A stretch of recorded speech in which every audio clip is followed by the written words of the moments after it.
You are listening to Life During Wartime on 90.7 KBOO FM Portland. My name is Rose Lewis, and we have a very exciting interview with Adam Marnie, the publisher of F Magazine, who's done punk and small press and other art projects that have to do with our wild and beautiful ecosystem. So Adam, if you want to tell us a little bit about yourself and your projects. F Magazine has become something much larger than it was when it started. It started as a magazine. Just like in 2014, I started this thing, and it was like twice a year or something like that through April 2020. The 10th issue came out, and since then it's changed quite a bit, and there's been a lot of other activity like during that time. So I don't know, that's like the sort of starting point for it. You know, it is in fact a magazine in print. And I know that you've also done, in addition to sort of traditional print things, and the magazine, you've put out kind of a sort of, I don't want to use the word boutique, but like a series of kind of commissioned, are they commissioned pamphlets? Or do people approach you? You're talking about like Richards? Yes, yeah. It's a series that I started last year, a chapbook series, and I approach each person. There were three last year, and I'm working on, I don't know, like 8 that are going to come out this year. And there have been other projects that I've been involved in publishing along the way. But this is the chapbook series is kind of an extension of the magazine in a way where the magazine puts together a great number of artists and contributors and writers in one place. The chapbook series is sort of one artist at a time into these slim little volumes. They're very beautifully designed. I think the proportions are really nice, and kind of the way that they're formatted and put together is really lovely. And that brings me to kind of another question that I had, because I know that a lot of DIY efforts tend to get very caught up in kind of the material aspects of something. And I think, this happens with small presses and small record labels wanting to do like a vinyl-only release as opposed to kind of putting things in digital form.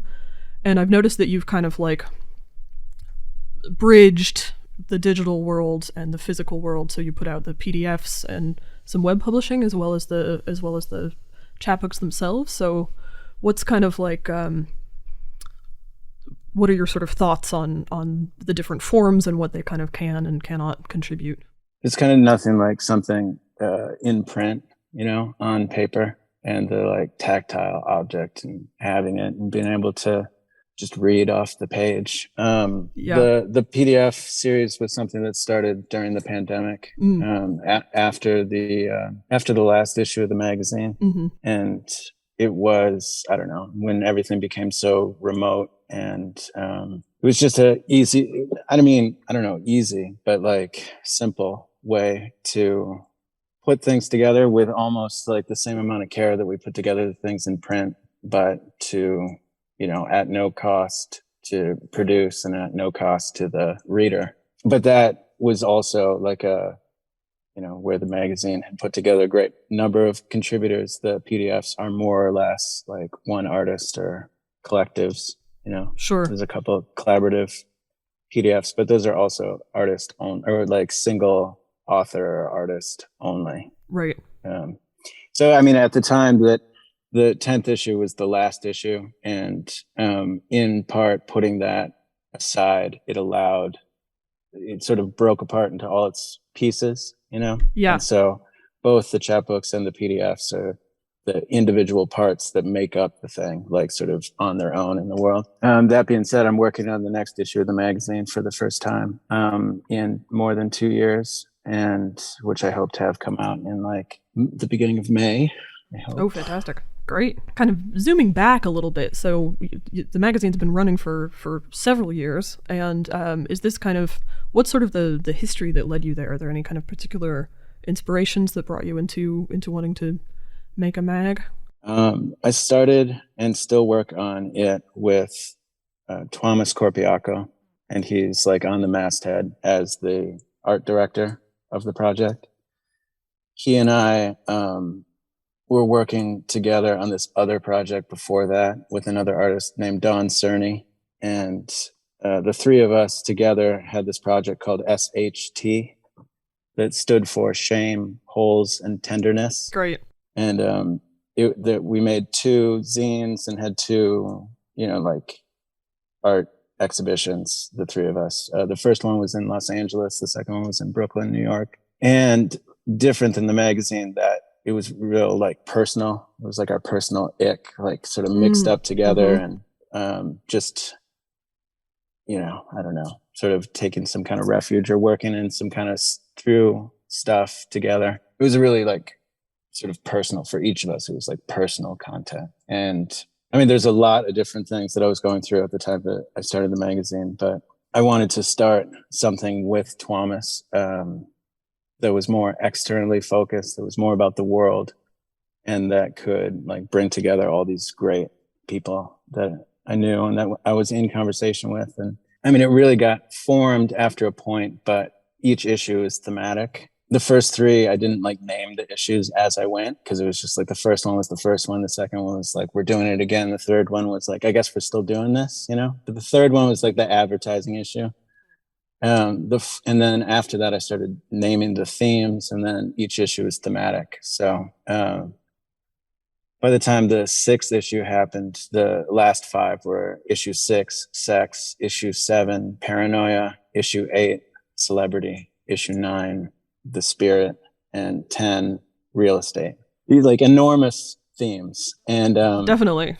Each one of those, the last 5 issues had like 40, 50, 60 contributors in each one. So just like a tremendous amount of people, a lot of chatter. And the idea always is to have enough different viewpoints and enough voices that the theme kind of emerges between the people, that there's no, like, authority. Yeah, it's right.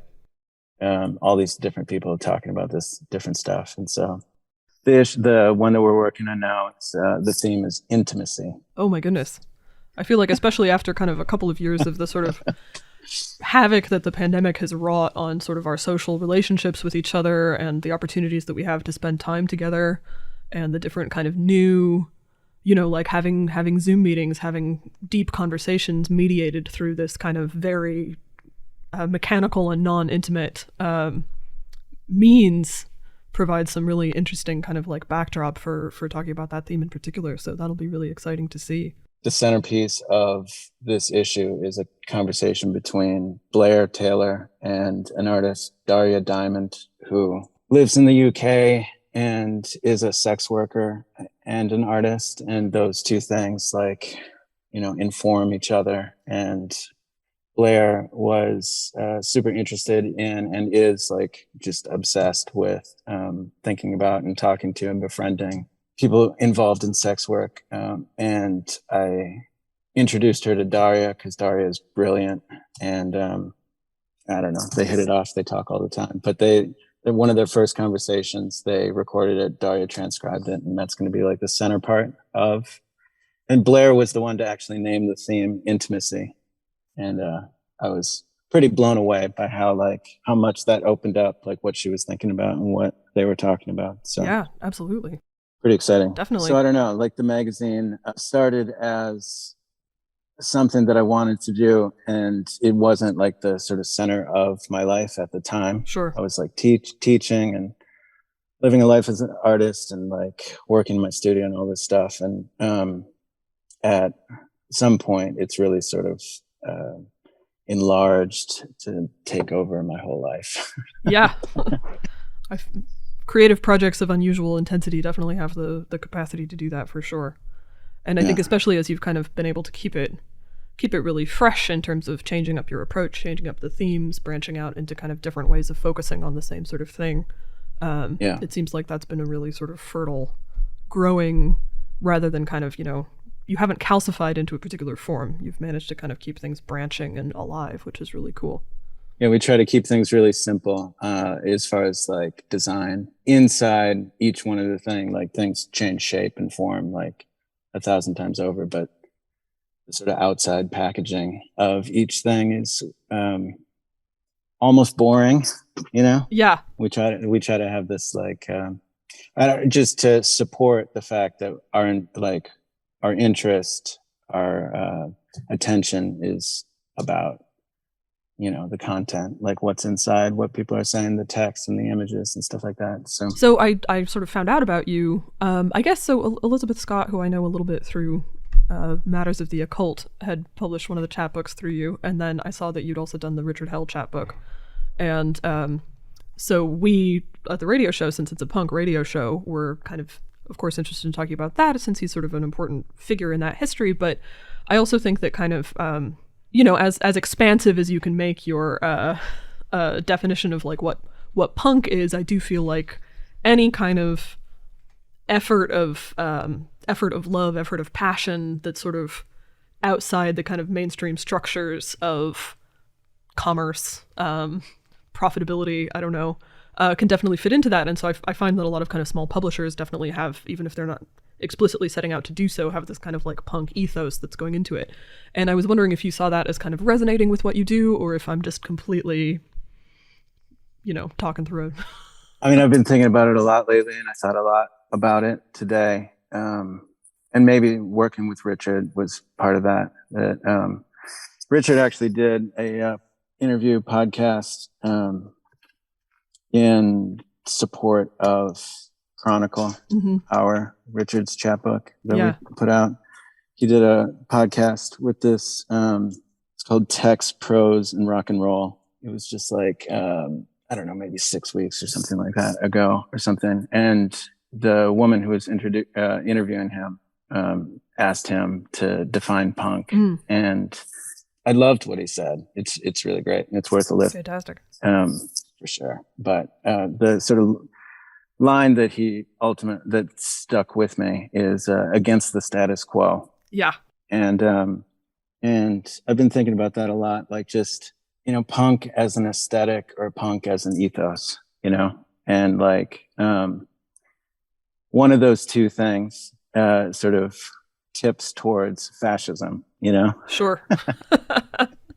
And the other one is like more about like difference and like like misfits and freaks, like being able to like sort of be around each other or just like exist in the world. And or it's just like it's complex, right? Like either it's this super, like punk is this super specific historical moment that lasted for maybe 6 months, or it's like something that was sort of renamed or something at that time, but is like this thing that continues and has been around for a long time. And it's like, just stuff is it just like flip flops, like, what are they called? The situation, what are they called?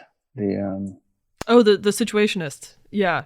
Like their whole program of like, disinformation was like, has really become like taken over. Yes, sure. Like misinformation is like in the hands of the evil at this point, and like the individuality or like autonomy of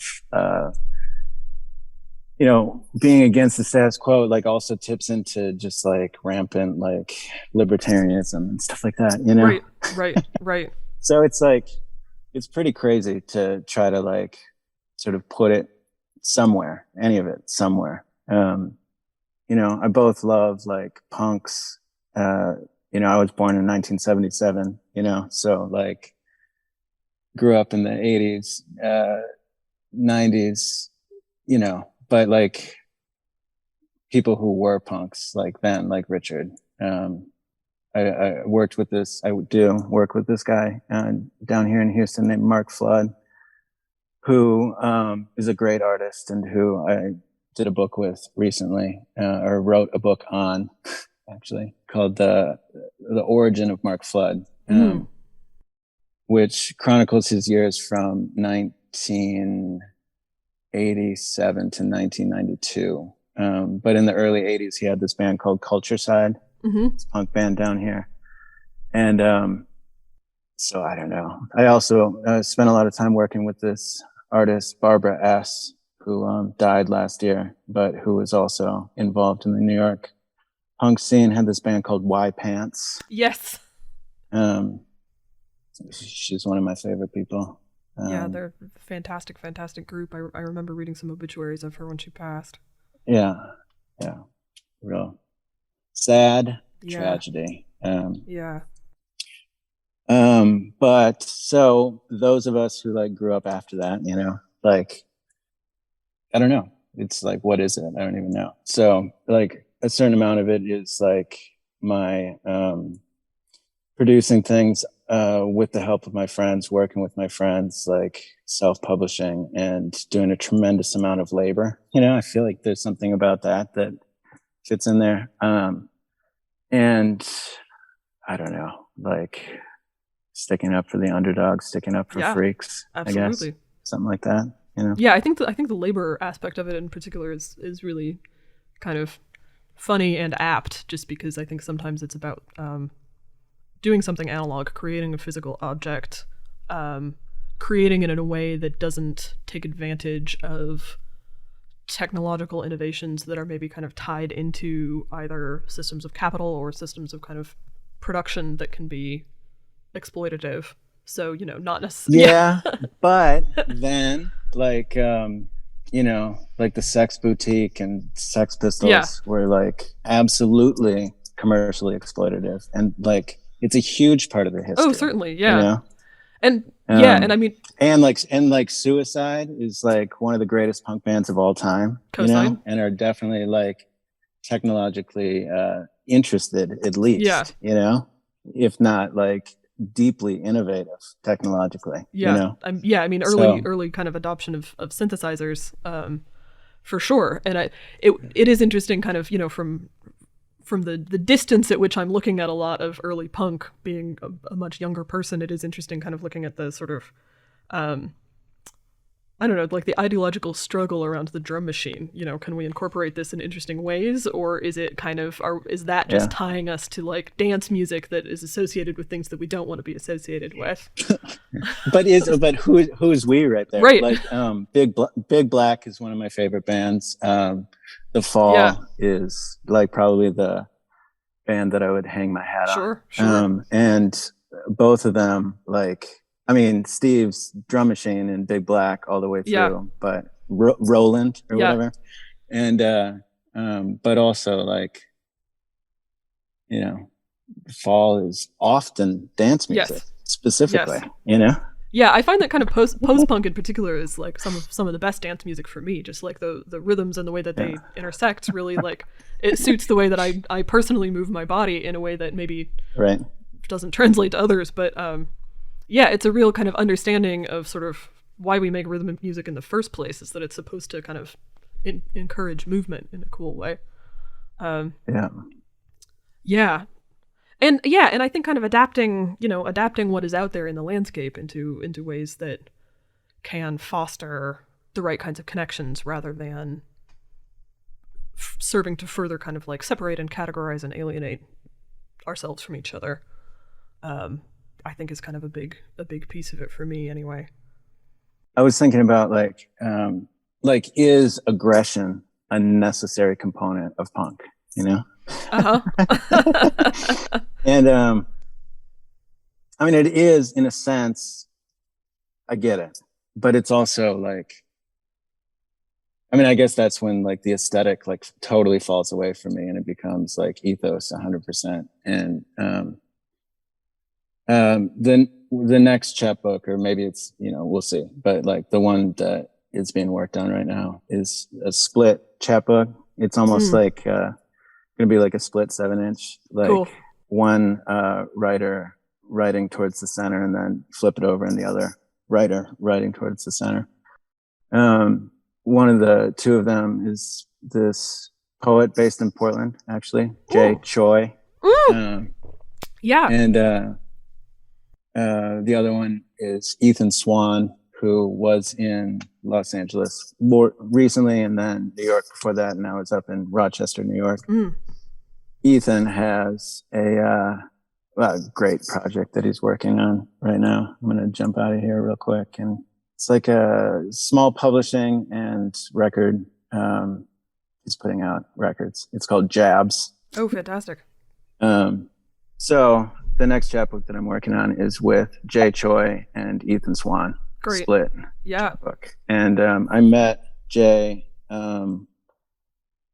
like on a tour where my friend was tour managing Animal Collective, and I just like sort of got on the bus in Minneapolis and like went west with them. And Jay was on the tour, sort of tour managing Grouper, you know? Yeah. And they're real close. And so it's just like, that's how I know Jay. Jay is not a musician. I'm not a musician. And like, but like Grouper is like, you know, aesthetics aside, Certainly. Absolutely. punk. Yeah. And like, I don't even know, you know, I met Ethan Swan through probably like a ton of different people, but Brendan Fowler, who was Bar, and Brendan Fowler and Ethan had this band called Clutch. I don't know. So I just think that, like, I don't know, just like gets so much more into, as time moves on, it's ethos and diversity and not aesthetic. I think that makes a lot of sense. And I think that the sort of Grouper example is a particularly interesting one, because I know there's this interesting space here that's a former converted church. And that seems like another kind of very, you know, punk thing to kind of subvert the sort of religious structure of this building and use it as kind of a community space that's not exactly secular, but it's not kind of tied to this sort of establishment religion. And I'm pretty sure that Grouper was one of the sort of curators there of this thing called the Quiet Music Festival, which was kind of very explicitly not aggressive music, and you were encouraged to bring a pillow, and they would have mattresses on the floor, and it was this very sort of soothing and healing kind of space, almost like a sound bath, which in many ways is sort of, you know, that's the opposite of the Ramones, basically. But at the same time, I think in terms of the somatic response that you're supposed to have in terms of that being a way to connect with others in a particular way seems really, there's some kind of unexpected shared territory there. Yeah. I've met Jay a couple of times. She was a visiting professor at the place where I went to undergrad, and a friend of mine had some poetry classes from her. Cool. I don't know her well personally, but her work is great, so that'll be a really exciting thing to see. So that's kind of like your next upcoming chapbook, is the sort of split 7-inch style one? Yeah. Yeah, I'm just like working on like 1,000 different things. Sure. One of the ways that the project transformed when I put the magazine down. I started an art space in my house, a gallery in my house down here in Houston. Yeah. Where I have exhibitions ongoing. And so I just have a lot of different kinds of projects going. Busy. And I have at least 2 chapbooks that are probably going to come out by May, and the new issue of the magazine. The other chapbook is with this New York artist, Ora Rosenberg. Wonderful. Who is, I don't know, one of my best friends. Great. Yeah, doing good things with your friends is what this is all about. I love the idea of a kind of in-house art space as well, because, you know, bringing the sort of house show spirit to the display of visual art seems really, really important, especially in kind of I work in art appraisal as my day job, and I've had kind of, you know, seeing all the different kind of back ends of how the art world operates at many different levels. Definitely seems like there's ripe territory for people who are doing things that are a little bit different, and, you know, different kinds of spaces to see art, and different kind of ways of getting a more direct connection. Yeah, I mean, I like having it in my house for sure. It's by appointment only. It's been like, you know, most of the time that it's been operating, it started before the pandemic, but most of the time it's been operating has been during the pandemic. So there, you know, most often it's one person comes at a time, and I hang out with them while they're in the space, and we talk, and it's pretty intimate. And during the pandemic, like, it was one of the few places that some people would go just because they knew like how controlled the whole situation was, you know? Yeah, absolutely. But Houston's a funny town. It's a funny town. It's like a big, sprawling, cool, nasty town. But it's like, you know, I don't know. It's the stuff that's going on. It's like, it's not really like, you got to look for it. My mom is from Houston and doesn't live there anymore, partly because the humidity doesn't agree with her. But I have another good friend who runs a small record label here who's from Houston originally as well, and it definitely seems like I think there's something to having an environment that is big enough to contain the sorts of connections and alliances that you want, but also there is maybe, and correct me if I'm misreading the city, not having spent time there myself, but there is maybe kind of like a bit of an element of hostility, so you have something to really kind of push up against, or a bit of an element of difficulty, so that you have kind of some like it becomes like a challenge rather than sort of the ease of making things happen in a place where there might be a bit more, I don't know. Where is this easy place? Yeah, that's a good point. I don't know. Is that Portland? Is Portland easy? I think in some ways it is. I think that what made me think about that is I'm from kind of a small hippie college town. It's not that small anymore, but it's, at least in terms of kind of like punk stuff, there's 7 of us there, maybe 12 if you count people's younger brothers. But and the sort of energy of the place, it's there's a large Buddhist university there that Allen Ginsberg founded, and it's near apparently some sort of like confluence of meridians that's supposed to lend this very kind of particular resonance to it. And so it's a very like, my high school English teacher followed the Grateful Dead around for many years, that kind of vibe. And so and it's a college town, so there are places to see all ages music, but then that's all aimed at kind of the median college student experience, which is going to be a lot of I don't know, white people Bob Marley worship projects, or kind of just your kind of mid-tier indie rock that are coming through the town.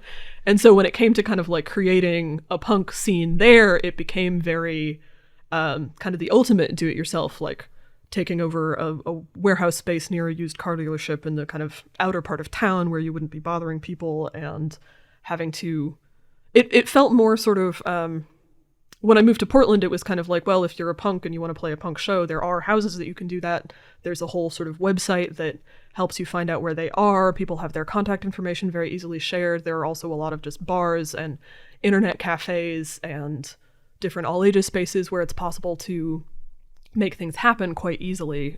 There's like already a network that you can plug into, and you don't have to kind of be clawing it out of your environment quite as much. I believe that. Yeah.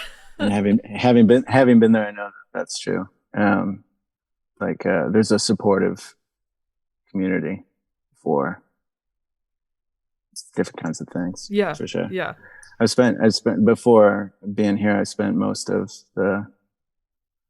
since 2001 in New York and LA, both of which are like super supportive communities, and increasingly like sort of difficult to, just like creature comfort stuff. Sure.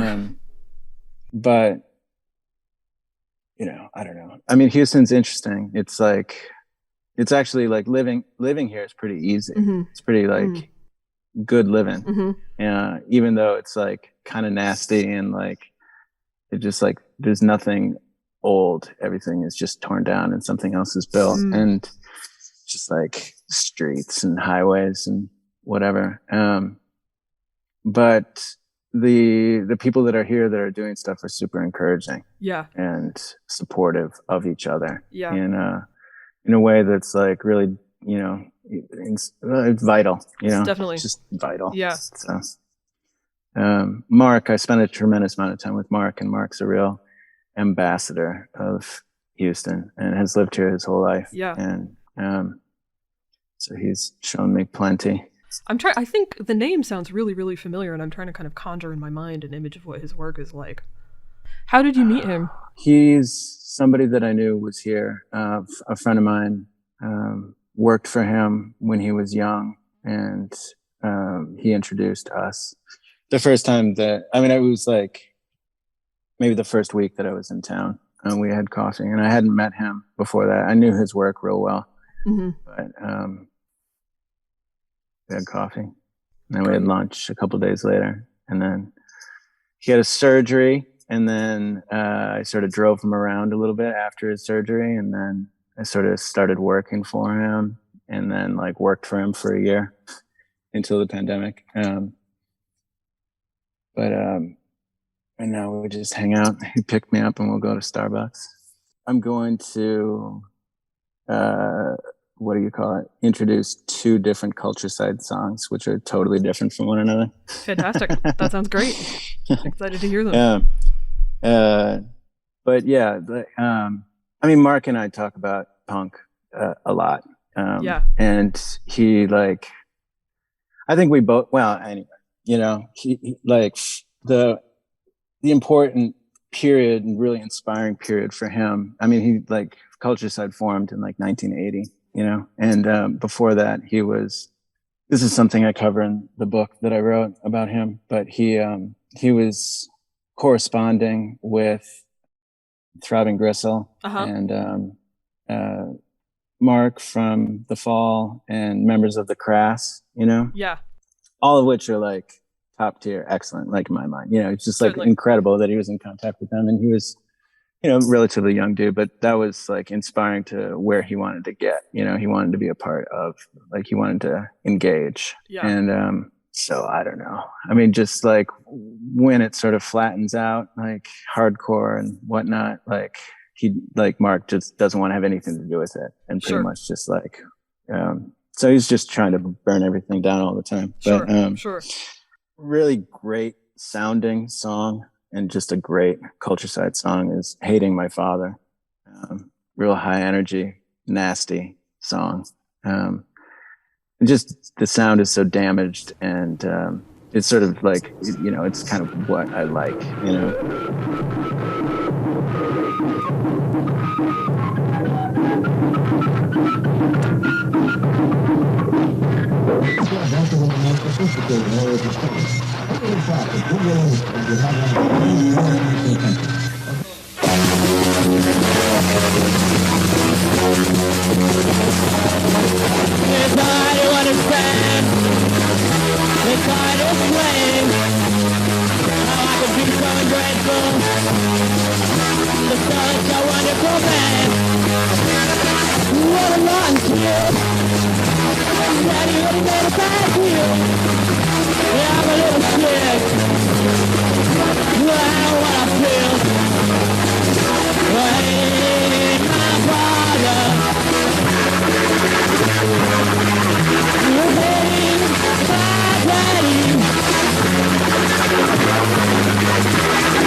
maybe like, you know, I mean, he probably thinks so. Some of like the most excellent culture side material is the record Tacky Souvenirs of a pre-revolutionary America, and the song Bruce.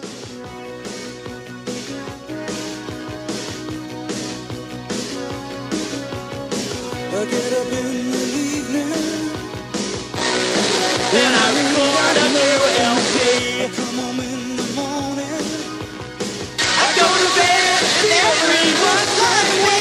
I ain't nothing but tired, man, I'm just tired and bored with myself. But I'm a working class hero, and it's supposed to mean something that I sell. You can't move the product, you can't move the product without a face. This gun's for hire, even if we're just dancing in the dark.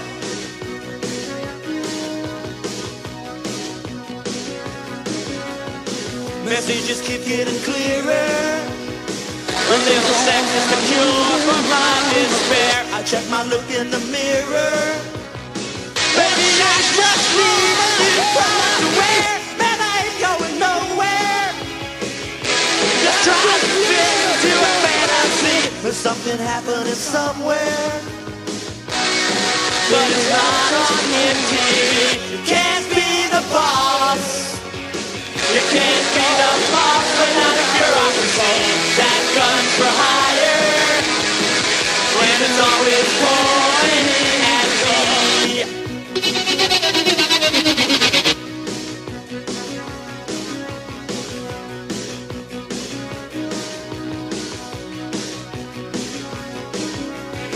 You sit around getting older, listening to Bruce's new LP. Addicted glorifications for our own passivity.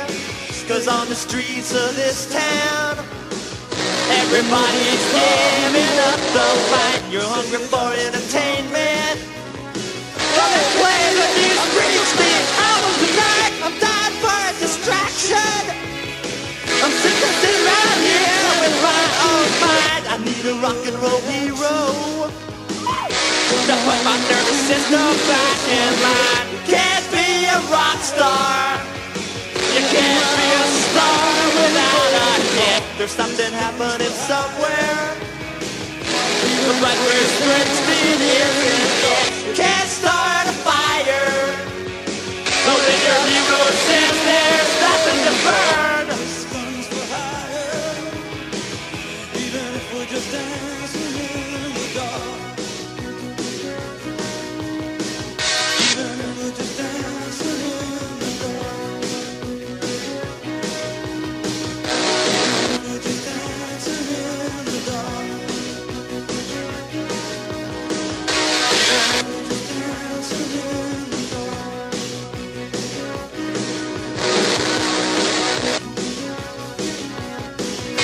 Hey, baby.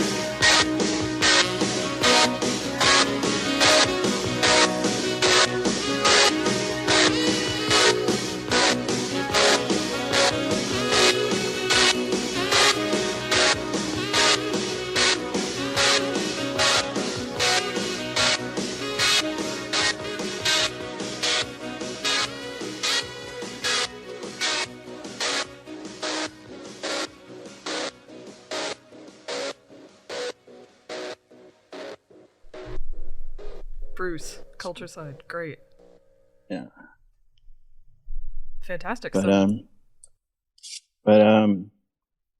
yeah, I don't know. I grew up in the Midwest, skateboarding, listening to like skate punk in the 80s, listening to Suicidal Tendencies and Descendants and Black Flag and Circle Jerks and stuff like that. And the first concert that I went to when I was in like 5th grade at First Avenue, went and saw the Dead Milkmen, oh, which fantastic. was like my friends and I were super into. And I love them. I Yeah, still love them. I still and love I them, absolutely. They like totally were just so down with like standing out and like being Yeah. weird and being just like not subscribing to the whole thing. Yeah. And But off the first record, it still just like stands out. My favorite song is Dean's Dream. Yes, that's a beautiful song. I'm always delighted to listen to that one. Let's hear it. That's great.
And I don't know, I said before, but I don't know. I can't think of a better song than Smile by The Fall from Perverted by Language.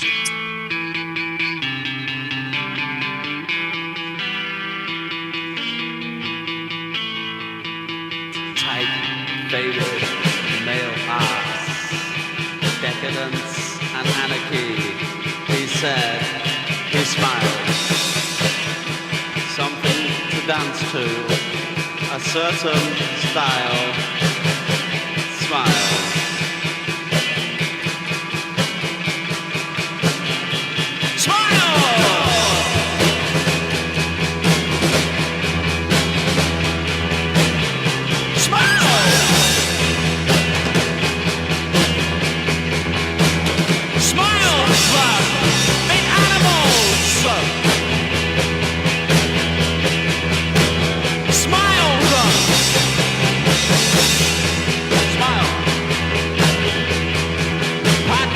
Jackets from the top of his ears, shaved, relation with fellow age group and opposite birds, smiles.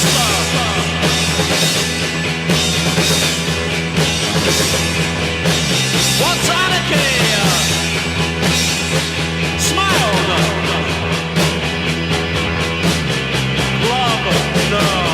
And poses, physical awareness, smiles!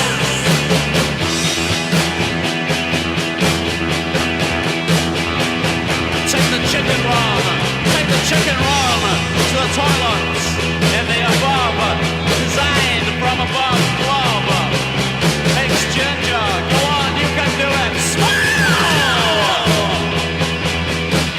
Smiles! What's anarchy? Smiles!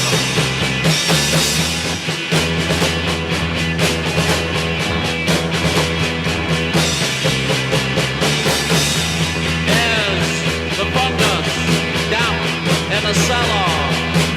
Positive GBH! Smiles!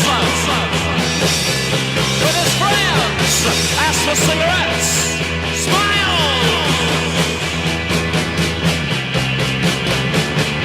Take it down.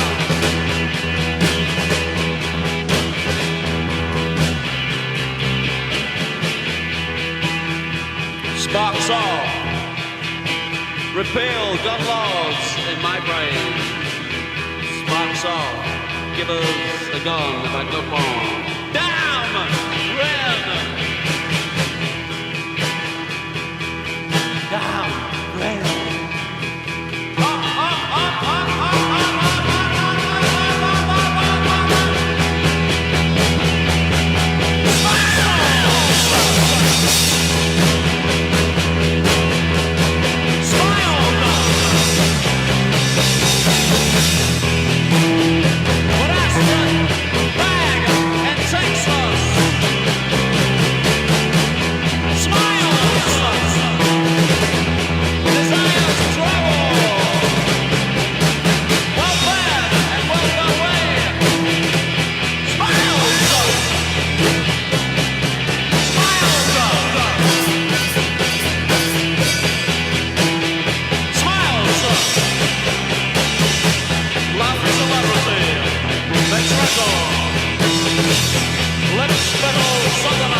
just sort of like, in a sense, like when did punk start and all that, you know?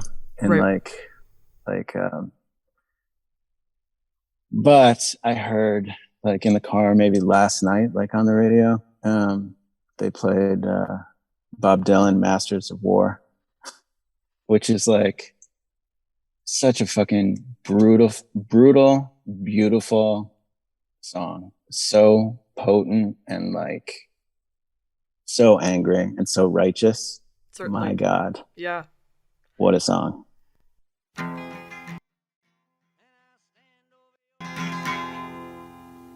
I actually have a really funny story about that song. So I started high school kind of in the midst of the Iraq War. It had maybe kicked off like 2 years before I started high school, and the school that I went to is kind of the big public school in my hometown, and it's the one that's downtown and known for being a little bit out there. And at the school talent show, a group of people, including some people that I knew, decided to perform a cover of that. And they wanted to have some visuals going, so they'd put together kind of a slideshow of relevant imagery about, you know, what drew them to this song, what was going on in the world at the time that was making the song kind of with renewed relevance in terms of heading back into another really pointless foreign conflict that was going to cause untold suffering. And so they had a lot of images in their slideshow of, you know, George Bush kind of doing his thing. And I guess at some point, an image of George Bush synced up with them performing the lyrics about how I hope that you'll die and your death will come soon.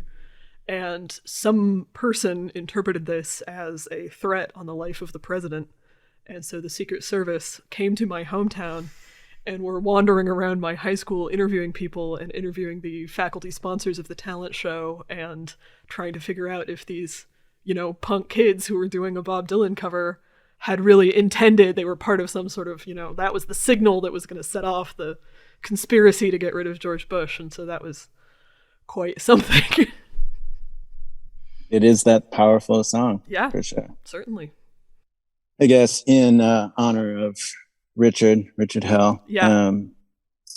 Sort of just, I don't, it's the one I've been listening to the most, like while working with him, but New Pleasures. Oh, that's off a beautiful his first song. record. It's a great song. Great. Your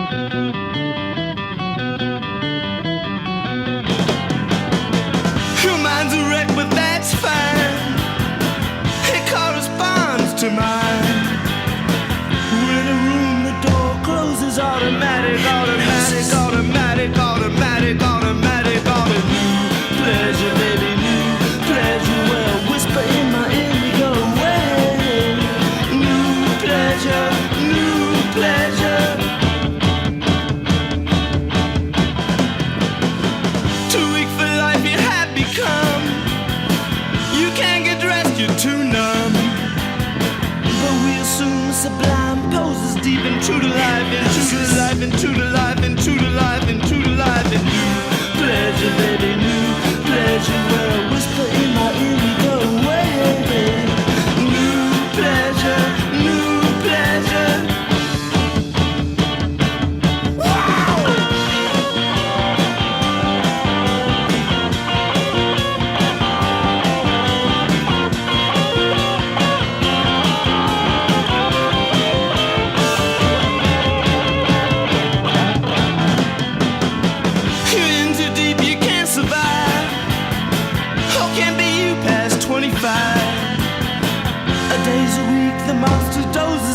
Passionate and passionate and passionate and passionate and passionate and new pleasure, baby, new pleasure. Well, whisper in my ear, go away.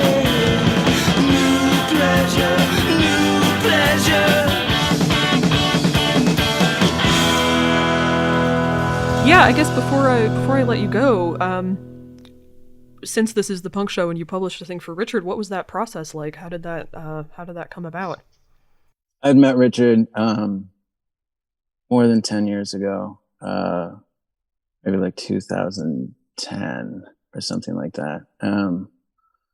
It was, and I don't know, it's a funny story. I mean, for me, you know, but like just, I was in this group show, and it was like the art show and it was one of the sort of most high profile shows that I'd been in at that time, but there were like 31 artists in it, something like that, huge group of artists. and there wasn't an opening, but there was this like after thing. Mm-hmm. And I showed up late, and Richard was there, and I was a fan. You know, I'm a fan of his writing. He wrote this great book that I was a huge fan of, called Godlike. Mm. It's this rad novel, Mm-hmm. reimagining, you know, like Rimbaud and Verlaine's love affair, but in New York, 1970s. And it gives Richard like both, like, you know, like the ability to describe the streets like from that time, but he also like sort of writes it from the point of view of Verlaine. They both have different names. It's Paul and T. And it's just like a great idea, super interesting, loved it. And you know, so as a fan, but I just like walked up and started talking to him like he was just a guy who I knew stuff about, not like somebody that I was a fan of. And we hit it off and like sat down and talked and stuff like that. And he hadn't seen the show. And then the next day he went and saw the show and then asked about the work of mine, like without knowing who had made it, and found out that it was the same guy that he had been talking to like the night before and stuff like that. So we met then, and then hadn't so much been in touch for like, you know, just every once in a while I'd like run into him or like go see him read or something like that. But I mean, he's still just like in the East Village. He's still in the same apartment that he's been in for 35 years or whatever. And Yeah. like, a friend of mine, this woman, Jen Fisher, has been selling books on the street, St. Mark's and Avenue A. Yeah. Her project's called Vortexity Yes. Books. Yeah. And she's one of my closest friends, a great poet also. And whatever. So she like, you know, she posts up on the street and like sells books, and Richard walks by and buys books from her and sometimes and stuff like that. And like, I've participated in the New York and LA art book fairs, you know, it's big things. And for the past number of fairs, I mean, they haven't had any since the pandemic, but Jen she'd like have like, you know, a quarter of my table and do Vortexity at like the edge of my table and just like hawk her books and stuff. And so one of the last times that I saw Richard was in like 2019 or whatever. He came and like was talking to Jen, and we, you know, sort of reacquainted ourselves or something like that. But so I reached out to him to ask him if, telling him that I had started this project, you know, this chapbook series, and if he had something that he might like to put into it. And I sent him the first two that I had done at that time. The first was Elizabeth Scott, that you mentioned before, and which is, you know, sweet, slim volume of poems. The second one is by Pamela Sneed, called, it's also like a collection of poems, but the main one is you know, it's the title of the poem. It's also the title of the chapbook, and it's If the Capital Rioters Had Been Black. Let me say it again. If the Capital Rioters Had Been Black. Great, powerful poems. Definitely. And she's just incredible. She's like super powerful, incredible person. So I sent him a copy of both of those, and he liked the look of them and liked the feel of it, and had something that he hadn't finished writing, but that he was eager to finish, that he thought would be like a good piece for that format and the length of the thing. And it just was a total pleasure working with him. We just had a great time. And I think he feels the same way, you know? Yeah. And like, we really like the thing that we made together. It's awesome. Yeah, it's a really beautiful little book. I love it. I commend you on it. Absolutely.